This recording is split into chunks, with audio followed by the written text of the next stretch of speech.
Hello and greetings. Welcome to another episode of Haunted Indiana, Ghost and Strange Phenomenon of the Hoosier State, written by James A. Willis. This is episode 9, The Water Nymph of Lake Michigan. Take a quick look over any book of ghost stories, and you will find that ghosts have been known to wear all sorts of clothing, from rags to ball gowns and military uniforms. The ghost known as Diana of the Dunes, however, again, my cats, I apologize, however, is one of the most unique in all of ghost lore. She is almost always seen totally naked. The woman who would become known as Diana of the Dunes was born Alice Mabel Gray in 1881 in Chicago. While little is known about her upbringing, it has been established that Alice was a very intelligent, driven young woman who graduated with honors from University of Chicago. At some point around 1915, Alice decided to throw everything away and take up a simpler way of living in the area known as the Dunes State Park in Chesterton. Her exact reason for picking the area is unknown, although there is some speculation that she may have visited the area with her parents as a child. Whatever the reason, the area that Alice chose to live in was a much different place than it is today. Back in 1915, the Dunes was a desolate place that was essentially uninhabited.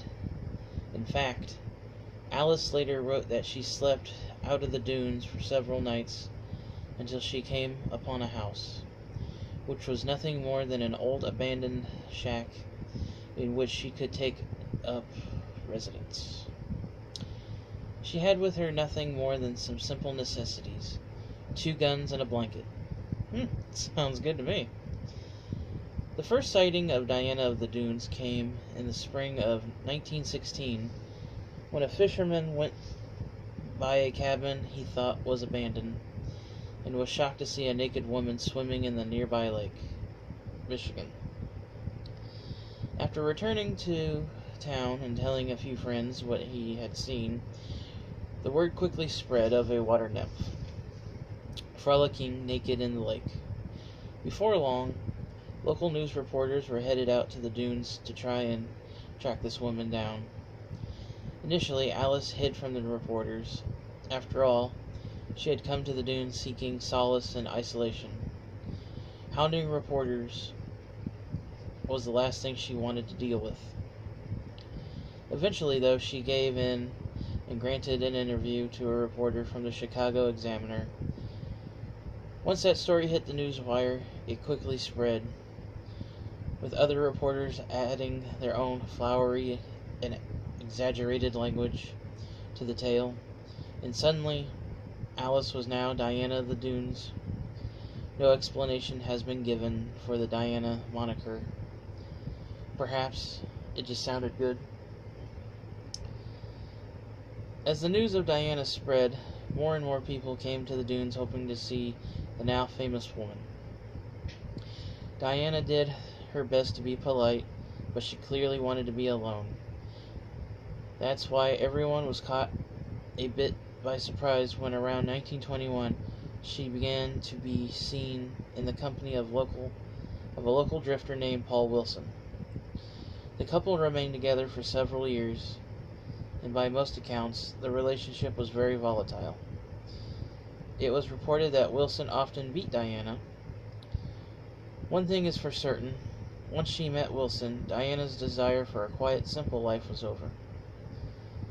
During their relationship, the pair was accused of burglarizing a home, and they were even involved in a physical confrontation with another man, resulting in Diana having her skull fractured. Alice Gray died on February 11th, 1926, from what is described as uremic poisoning. Of course, word quickly spread that the poison poisoning was a result of yet another beating at the hands of Wilson.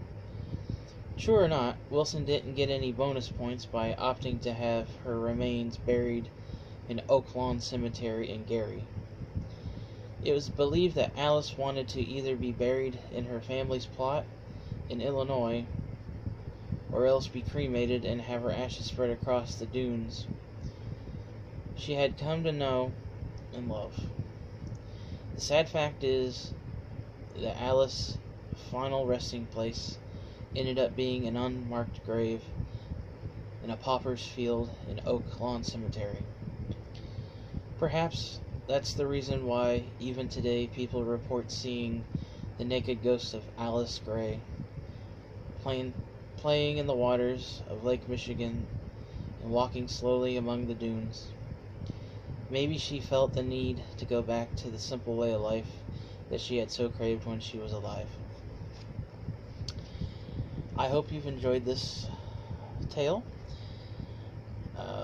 If you've missed any of these episodes, head on over to my channel, check out my Haunted Indiana playlist, catch yourself up, and if you like what you see in my other videos, please feel free to subscribe, because all my subscribers are awesome, and thank you for taking the time to listen to this. I really appreciate it. You guys and gals rock, and I will catch you guys next time.